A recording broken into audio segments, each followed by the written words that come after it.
semana más a Prólogos, este espacio dedicado a las novedades editoriales que se producen en nuestro idioma español. Yo quiero hoy aprovechar para mandar un saludo y para mandar un abrazo afectuoso a todos los palmeros que están sufriendo una situación, yo creo que bastante dramática, y desde aquí, desde Gran Canaria Televisión, nos solidarizamos con la isla de La Palma, como no podía ser de otra manera. Y hoy tenemos como invitado en Prólogos a, yo diría que un hombre prácticamente del Renacimiento, un hombre del Renacimiento que está en otra época y en otras circunstancias, porque es guionista, escritor, ensayista, editor de revistas, en fin, es un auténtico hombre, como digo, de las artes, del arte por el arte prácticamente, que es Juan Carlos de Sancho. Juan Carlos, buenas tardes y bienvenido a Prólogos, este es tu espacio. Yo encantado de estar en un programa con este título, ¿no? De prólogo, ¿no? Porque de alguna manera es una manera de situarte previamente a lo que haces, ¿no? Es un título muy sugerente, la verdad, que le Se felicito trata por de prologar, se trata del pro y del logo. Es decir, queremos también hablar de la palabra la y de la palabra. idea. Me encanta. Aquí muchas gracias por la invitación, de verdad. A ti por asistir, Juan Carlos. Hoy tenemos, queremos presentar, o vas a presentar tu libro de fábulas improcedentes, pero que ya es tu decimonovena obra en este caso, ¿no? Sí, Tienes ya sí. 18 editadas, no sé si la decimonovena Sí, sí, o la sí, decimoctava. sí, por ahí, porque, bueno, junto a dos antologías, una que hice de poetas canarios en México y otra de poetas canarios en Buenos Aires, ¿no? Porque a mí también me apetece, me gusta difundir la literatura canaria a los países a los que suelo ir a dar mis charlas y mis ponencias, ¿no? Que nos Y conozcan no solamente claro, como destino turístico, sino que aquí también hay buena literatura, buena arte ahora hablamos un poquito más y buena filosofía. de lo que representa la literatura en la historia de Canarias y los literatos y todo lo que hemos podido producir en esta tierra, que no siempre se conoce bien, ¿no? Pero Ujú. ahora vamos a centrarnos un poquito, como el objetivo de este programa es dar a conocer, en este caso, tu obra, tu Vengo a hablar de última mi obra. libro. Viene a hablar de su libro como Umbral. Sí. Pues cuéntanos un poquito qué querías expresar, ¿no? En este libro que tengo por aquí, yo no sé si se puede ver bien, que es Fábulas improcedentes, donde no solo habla la palabra, sino como buen ilustrador habla también las imágenes. Sí, mira, yo creo que un libro, un escritor es, en mi caso, por ejemplo, que escribo relato corto, por ejemplo, que es aparte de mis ensayos, estuvimos antes tomándonos un café y hablaste de Borges, ¿no? Borges decía, dice, llega un momento que llega la idea inesperada, ¿no? Y entonces tú luego ya la elaboras y la escribes, ¿no? En los relatos me pasa eso, ¿no? Pero siempre parto de un concepto, ¿no? Yo en este caso de fábulas improcedentes, son improcedentes por varias cosas. Primero, porque apenas hay animales. En el prólogo lo explico porque la mayor parte de los animales están en las redes de producción industrial, ¿no? Yo fui a Egipto a un encuentro literario y habían burros, pero mira, para regalar, ¿no? Burros con ruedas, no, burros con carros, burros con gente con chilaba, niños haciendo una carrera de burros. Pero ¿dónde hay un burro aquí? Yo no tengo un burro para hablar del burrito como Juan Ramón Jiménez. Entonces yo lo que he puesto a hablar, por ejemplo, a una toalla con un azulejo y le pregunto a la toalla y al azulejo, oye, ¿quién es más importante, tú que no dejas pasar el agua al vecino o yo que seco al que se ducha? Y a través de ahí hago una, una, una visión filosófica de la realidad, pero a través de los objetos. O por ejemplo, ahora que estamos aquí en televisión, pues una directora que habla con el foco y ella le pregunta al foco que si le puede iluminar algo que quiere grabar que no consigue grabarlo. Entonces el foco le dice que bueno, que no puede verlo porque tiene demasiada luz dentro. Entonces en ese juego irónico, filosófico, yo cuento mis fábulas improcedentes porque no hay animales y porque pongo a hablar a lo mejor a un ojo con la curiosidad, por ejemplo. O sea, lo tuyo es la creatividad y lo expresas en todas sus facetas, ¿no? Yo creo que sí, porque yo creo que las palabras, el pensamiento, nos sostienen, ¿no? Sobre todo para evitar la demagogia, ¿no? Yo creo que la literatura, la pintura, la música, el teatro sirven para expandir la idea, ¿no? Decía Walter Benjamin que el problema de la humanidad está en que habíamos dejado todo en manos de periodistas y demagogos, porque la vida también es inútil, ¿no? La vida es poética, ¿no? Decía Federico García Lorca, bendito este trabajo que me lleva a la inutilidad. Pero en un mundo pragmático donde estamos viviendo, fíjate tú cuánta guerra hay cuando la gente se hace muy pragmática, ¿no? En cambio, si te haces más literato, más soñador, pues a lo mejor puedes compartir estas tertulias como las de esta tarde, ¿no? O sea, que la tuya, Juan Carlos, es una vida artísticamente vivida, básicamente, ¿no? Como con ese concepto ese de Hannah Arendt, ¿no? Vivir como Sí, vivir mira, para el arte, ¿no? Vivir yo... para crear realmente, ¿no? Sí, sí, por supuesto. Mira, mi padre murió jovencito, con 42, luego mi madre también enfermó. Yo era un chiquillo de barrio, del barrio de las Chumberas, Celita la portera, Pepito el mecánico. Es decir, era un mundo de Cuéntame, ¿no? La serie esa, ¿no? Sí, sí. Y yo tenía un diario, entonces yo me protegía con la palabra y con los dibujos, ¿no? Porque era mi compañía. El papel te aguanta lo que no te aguanta la gente. Exacto.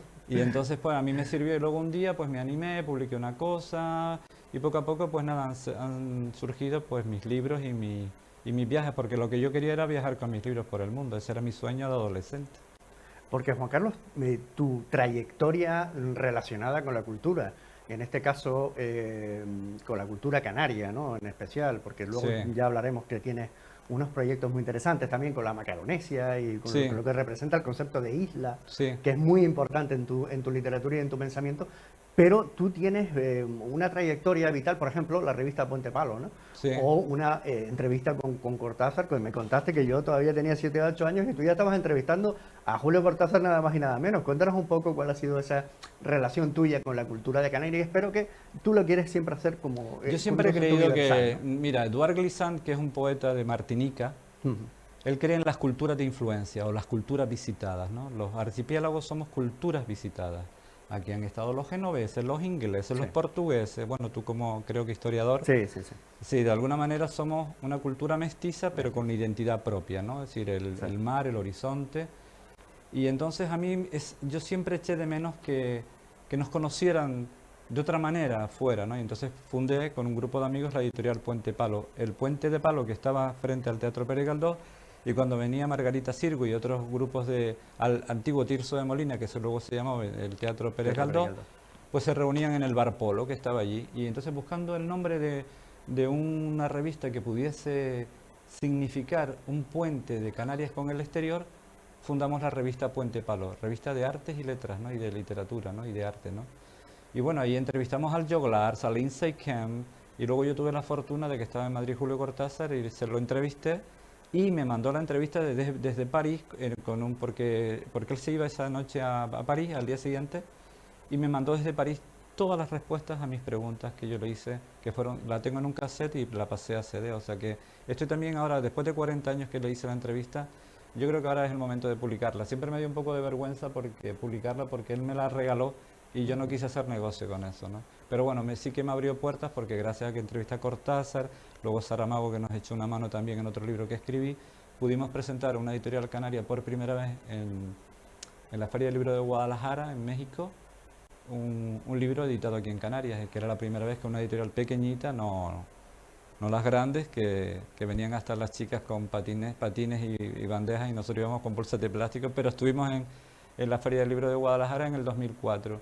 Y yo siempre pensé que los canarios somos gente aventurera, de hecho fundamos San Antonio, Montevideo, San Antonio de Texas y Sí, tal, lo sí. sé yo, pero ¿por qué ahora los nuevos no? No, es que somos ultraperiferias, pero ya con internet No, no. no, no. Y aquí hay mucho talento, entonces yo siempre, esa parte es otra parte que tengo de escritor, de difundir la cultura canaria en los países a los que voy, ¿no? Y Juan Carlos, hablabas precisamente de Saramago, un escritor que se vino a Lanzarote a aislarse de alguna manera, entre comillas, desde el punto de vista Sí, de claro. la creación, ¿no? No de Sí. la persona, sino de la creación. ¿Qué representa para ti la isla, el concepto de isla en tu literatura? ¿Y qué representa también el relato corto? Pues hablábamos antes de Cortázar, ¿no? ¿Qué representa el relato corto en tu producción, ¿no? Yo creo que es uno de tus preferidos por formato, por... Mira, yo como isleño, tú tienes en mi mano mi libro, ¿no? Aquí Pero está. mi libro es una isla, rodeado o no de lectores por todas partes, o no, Oh, o no, sí, depende de la va a suerte. verlo, va a verlo. Como diría don Benito, si el libro tiene piernas, camina, ¿no? Entonces, en mi persona, yo le decía a mis alumnos, pues yo soy profesor también y ya jubilado, yo le decía a mis alumnos que tú tienes que seguir tu intuición, porque la intuición es una forma de conocimiento.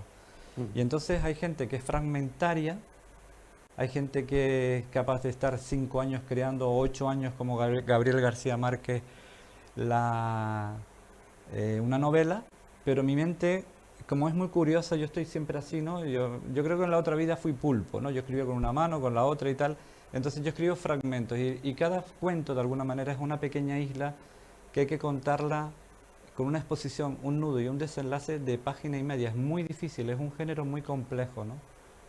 Por cierto, te digo una cosa, yo una vez estuve en Costa de Marfil y hay un chico que se llama Kofi Noel que creo que explica muy bien cómo escribo en un cuento que...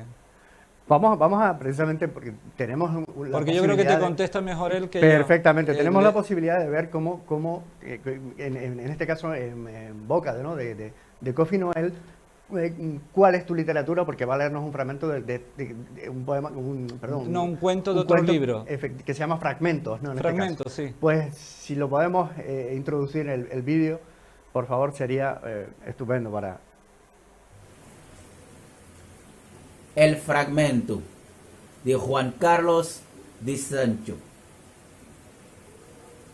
Soy consciente de la dificultad que supone hacer visible a los demás mi propia visión de la realidad. García Márquez pensaba que escribir una novela era ir pegando ladrillos.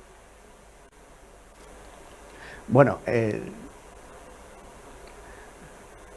Juan, Pudimos ver un sí, fragmento, podemos ver un del fragmento cuento, de un fragmento de de- ese de- cuento que se llama El Fragmento, ¿no? No lo podemos ver en... El fragmento de Juan Carlos de Sancho. Soy consciente de la dificultad que supone hacer visible a los demás mi propia visión de la realidad. García Márquez pensaba que escribir una novela era ir pegando ladrillos hasta fabricar la casa. Yo procuro contar la casa en un solo ladrillo. Escribo cuentos, escribo poemas y relatos, fragmentos, pensamientos en media página, casas concentradas en un solo elemento. Un cuadro es un fragmento del mundo visible, pero su quietud es movimiento. Una película se mueve, pero también es un fragmento de todo lo que nos puede ocurrir. Lo difícil es contar mucho en poco. Requiere atrevimiento y oficio.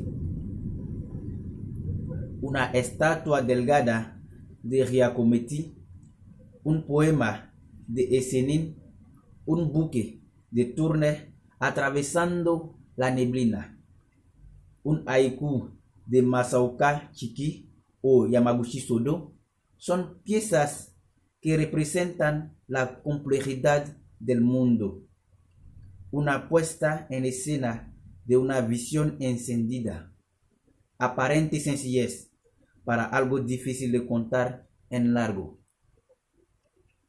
Me siento en esta silla de mimbre y espero. Tengo el cazamariposas preparado. Evito dispersarme. Es el momento de empezar a trabajar en algo nuevo.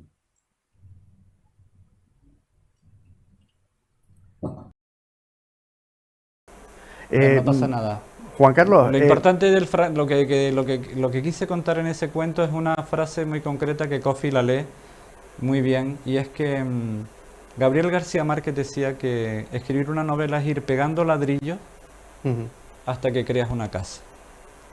Pero yo digo en mi cuento que yo cuento una casa en un ladrillo. Y esa es la dificultad. Y hablando de cuentos, Juan Carlos, yo descubrí una faceta Soy de consciente. Galdós que la verdad que yo desconocía completamente.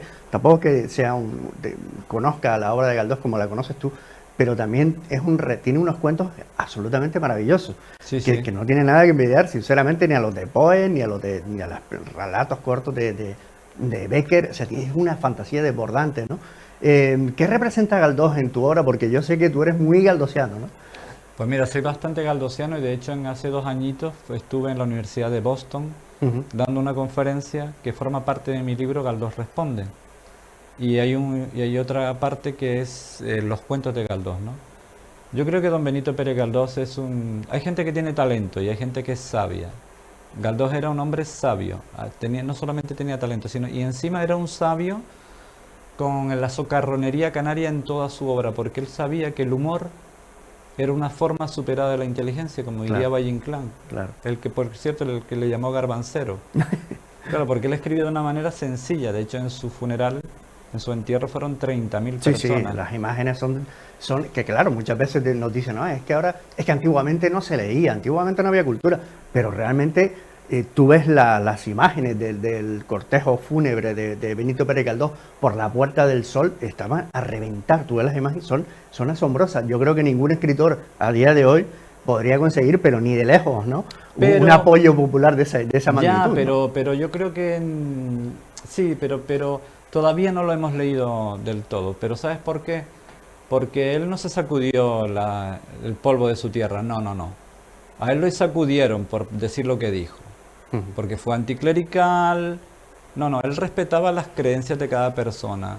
Fue un hombre de izquierda, murió republicano y socialista, se metió con los jesuitas. Claro, fíjate tú que a principios del siglo pasado, las 3/4 partes de la educación primaria la tenían el poder en los jesuitas y el 80% de la secundaria. Y Galdós decía, oye, vamos a repartir, ¿no? Porque hay gente bueno, que quiere una educación laica.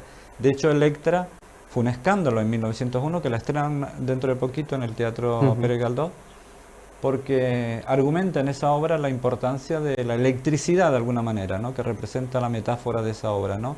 La educación laica por encima de la imposición de una ideología.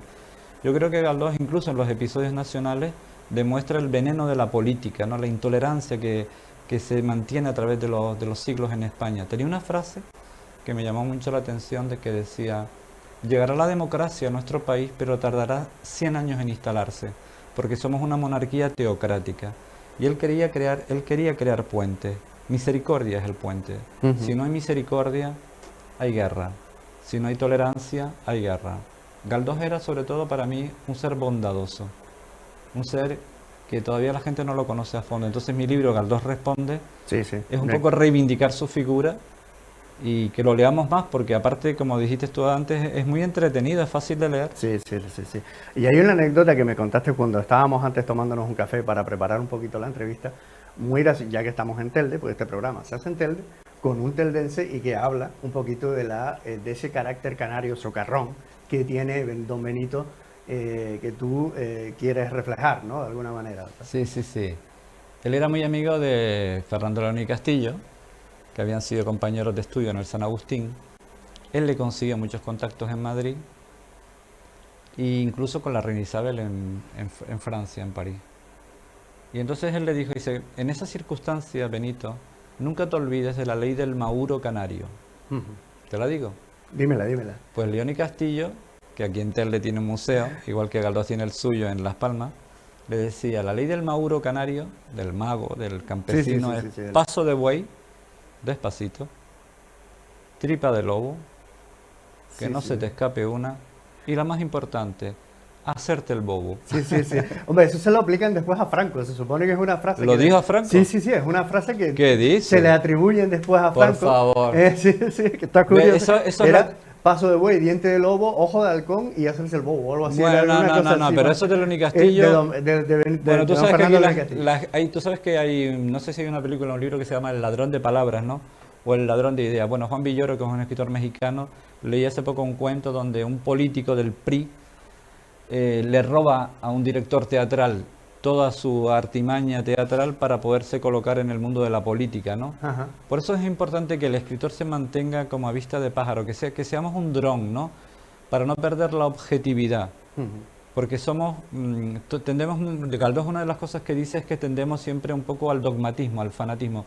Una persona que te dice, a ver, un momento, cuidado con los que dicen a ver, un momentito, te voy a decir lo que tú tienes que pensar. No, no, no, compartamos, creamos puentes, puente palo, abramos el corazón al pensamiento y el pensamiento al corazón. Tú te liberas cuando dices lo que sientes, no solamente cuando dices lo que piensas.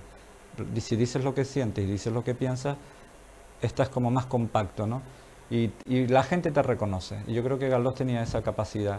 Y en mis cuentos también procuro que el lector haga un pequeñito esfuerzo. No se lo pongo fácil, no te creas, ¿no? Y en Galdós responde, Juan Carlos, me contaste también que ahí es muy curioso cómo hiciste la presentación del libro, ¿no? Que había un actor, además canario, ¿no? Y de Telde. Y de Telde disfrazado de Don Benito, Claro. que de alguna manera respondía, ¿no? Porque es un poco la temática del libro, ¿no? ¿Y qué Sí. vendría a reflejar ese, en qué consiste básicamente Galdós responde, ¿no? Sí, porque yo leyendo la obra de Galdós, que llevo como unos 35 años, de hecho yo escribí un libro que se llama El Confital, Ningún pájaro vuela donde el aire no existe, donde Galdós es un personaje principal en El Confital que reúne a Alfredo Kraus, a César Manrique, a Pino Betancor, Pino Ojeda y tal, y ellos salvan el Confital, lo protegen para que no construyan el Confital. Y entonces Galdós, yo desde aquel momento dije, bueno, este hombre tiene respuestas para problemas actual que se repiten, porque muchas veces la experiencia humana tiene un defecto y es que no es acumulativa. Si acumuláramos la experiencia, no repetiríamos el error. Entonces Galdós lo que tiene es que es un hombre, es un escritor eterno, es decir, él no pasará de moda porque lo que nombra es identificable. Tú cuando te ríes leyendo Electra o Tristana, no te ríes, sino porque es que siempre tiene unos toquillos de humor para que no te duela tanto la realidad, pues respiras, ¿no? Y encuentras respuestas a los problemas que tenemos, porque el ser humano siempre tiene dudas, ¿no? Y Galdós era un hombre, yo creo que Galdós para mí era una oreja que caminaba. Él hablaba poco. De hecho, creo que le hicieron un homenaje en Madrid, sacó un papelito y todo el mundo, va a hablar. Cerró el papelito y dijo, gracias por el homenaje. por la asistencia. Sí, porque era un hombre más bien tirando a tímido. De hecho, su vida amorosa no la quería contar, porque él decía que el matrimonio era una cristalización pseudomórfica que no es de mi incumbencia. Que se casen mis personajes, no yo, decía Don Benito. Claro, ahora la gente diría, bueno, este hombre era, que por cierto fueron amigos y amantes con Emilia Pardo Bazán, sí. que con ella aprendió mucho, sobre todo la parte feminista de Don Benito, porque fue el hombre que defendió a la mujer, de los primeros que defendió a la mujer en el siglo XIX, las novelas. Claro, porque el romanticismo y el barroquismo, vamos a llamarle desinflado, si se puede decir, de aquel tipo de novelística, Galdós no, Galdós empezó Electra, Doña Perfecta, perdón, que lo diga en canario, Doña Perfecta era una cabrona, Juana de Samaniego en Casandra también, pero luego estaba Tristana, Marianela, la propia Casandra, que era un formato de mujer liberal que se vestía, que no iba a misa, pero Juana de Samaniego la odiaba porque era libre y estaba con el hijo de su marido que había tenido con otra. Entonces Galdós hace ahí un trabajo o Gloria, por ejemplo, ¿no? Que se enamora de un judío, ¿no? Aunque ya habla Galdós del ecumenismo, ¿no? Entonces, claro, ¿cómo no va a tener respuesta un hombre de esa envergadura? A la misma altura de Tolstoy, de Dickens, sin duda. ¿verdad? De Entonces, Víctor Hugo, de los grandes del claro, siglo XIX, probablemente yo creo que con Tolstoy sería el escritor del siglo XIX. Pero curiosamente, pero ocurre una cosa, David, cuando en los círculos políticos y literarios de Francia, cuando intentan analizar los problemas básicos del pueblo francés, se acude a Balzac. Cuando pasa en Inglaterra, Dickens. En Rusia, Tolstoy. Pero cuando en España, el gran visionario de los problemas básicos de España, que fue Galdós, no se recurre a él. ¿Por qué? Porque tocó la llaga. Sí. Hombre, hay una anécdota curiosa de Galdós, hablando de la socorronería de Galdós, precisamente con Emilia Pardo Bazán, que dice que tenían una relación de amor-odio. Sí, porque le puso cuernos en Barcelona. Sí, claro. Y hay una de las veces que dice que se cruzaron una escalera y Emilia Pardo Bazán, que estaba en ese momento enfadada con Don Benito, le dijo, bueno, adiós, viejo chocho. Y entonces le respondió Don Benito. Adiós, chocho viejo. Adiós, chocho viejo. Que es una cosa no, pero fíjate que pese a todo tenían un gran respeto. Un gran respeto. Y yo aconsejo que lean los cuentos de Emilia Pardo Bazán. Además, fíjate tú qué curioso, ¿no? Porque ella era una conservadora, era monárquica, era una católica apostólica romana y Galdós decía, yo es que tengo dudas. Bueno, él era íntimo amigo de José María de Pereda, que era católico, carlista, apostólico y tal, y entonces cuando escribió Gloria, le metió una bronca, pero él decía que somos amigos, ¿no? La única diferencia es que él no tiene dudas y yo las tengo todas, ¿no? Está la amistad y la simpatía por encima de la ideología. Yo creo que por eso Galdós es un referente moral. Fíjate, tenía dos conceptos que para mí yo creo que son básicos hoy en día, ¿no? Que es la autoridad moral y la autoridad legítima. La legítima te la da el voto. La moral es lo que haces con el voto. En La razón de la sin razón hay un personaje, un ministro que se llama Hipérbolo. Hipérbolo le dice a otro ministro que va a entrar, ¿sabes que tengo 18 sueldos? 1905 creo que la escribió, no me acuerdo ahora. Y eso dice, no, es que son 18 sueldos que me han dado las empresas que hemos favorecido en el Parlamento. ¿Las puertas giratorias? Sí, sí, no, es que... Por cierto, lo que me preguntabas antes. José Antonio González Tonono es el personaje que hace de Galdós cuando yo presento mis libros por ahí. Ujú. Y está en el público vestido de Galdós. La gente cree que es un viejito porque él se viste como él, con el bigotito y tal. Y a veces digo yo, bueno, en vez de estar yo hablándole tanto de Galdós, porque Galdós es inabarcable, Inabarcable. pues Tonono, que por cierto es un actor de tele que ha participado en la serie El Hierro y que ha dirigido películas y tal, y sería muy interesante que lo entrevistaran un día porque Sí. es un personaje de tele que yo creo que es bueno conocer, ¿no? Pues él hace de Don Benito en mis presentaciones.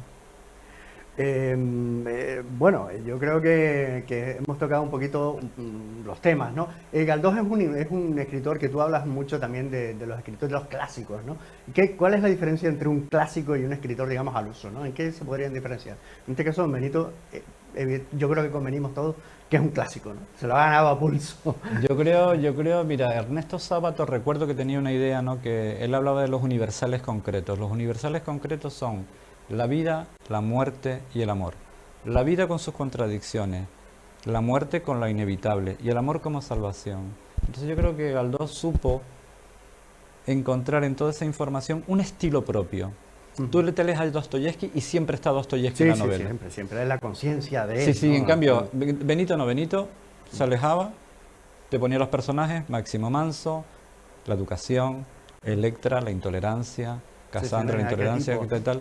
Sí, porque todas sus obras eran políticas, en el sentido de que él quería mejorar España. Yo creo que le aportó la conciencia de lo universal desde lo local incluso. Yo creo que siempre fue canario, ¿no? En su profunda... Tú lees a Galdós y dices, coño, como decimos, es que esta socarronería no la ves en Valle Inclán. Sí. No la ves porque era una manera... Mira, te voy a poner un ejemplo. Tormento. La de Bringas, que era otra maldita de los arquetipos de mujer mala, dice, no te vayas a tu casa sin comerte unos mantecados. Pero los mantecados tenían tantas hormigas que parecían que las galletas caminaban solas. Ese humor que proyecta siempre en su obra, yo creo que es bueno que lo descubramos porque se lo merece, ¿no? Pues, don Juan Carlos, cuéntanos un poquito también de Fábulas Improcedentes, porque hemos hablado de Don Benito, pero tu obra se ha traducido a muchos idiomas. Ahora precisamente vienes de hacer la traducción de Fábulas Improcedentes. No, de la anterior. Ah, vale, de la anterior. Una editorial del Líbano estaba buscando un escritor español que escribiera en relato corto. Ajá. Y Abdul Hadi, un traductor que vive en Madrid, que es iraquí, que ha traducido a Lorca, a Machado, a Vilamatas y tal, pues que me conoce, me pidió que si me podía traducir mis cuentos al árabe, y de Isla Sombrero se van a difundir por todos los países árabes mis cuentos antes de final de año, sí. O sea, claro, que tú eres un autor ya muy leído y además a nivel internacional. Yo estoy esperando una calle en Telde en el futuro. Bueno, Juan Carlos, que pues... son bromas, hombre. Yo creo que lo importante no es la fama, nada. Yo creo que lo importante... Si tú hablabas un poco de la mercantilización excesiva que hay en el mundo del arte, el ¿no? éxito son estos ratitos, ¿no? O sea, porque al final, ¿de qué se trata? Todos los seres humanos tenemos dudas. Todo el mundo es importante. El taxista que te trae, el panadero que te hace el pan. Y yo creo que eso es el mensaje de Don Benito, ¿no? Todo el mundo es importante, no solo el escritor. No, el escritor es una parte más de la sociedad, ¿no? Sí. Y entonces, nada, yo estoy contento porque, claro, yo nunca pensé que aquel niño de las chumberas iba a publicar en los Emiratos Árabes, ¿no? Pues porque también me han invitado a lo mejor a presentarlo en alguno de esos países, ¿no? Cosa que me alegra. Yo no me voy a enterar, pero el traductor me va a acompañar. Pero es interesante que la literatura canaria vaya trascendiendo. Eso creo que es lo bueno, ¿no? Porque yo siempre que a los sitios que voy, aunque vaya a Omán, o por ejemplo en Tanta, en el delta del Nilo, también me presenté como un escritor canario, ¿no? Claro.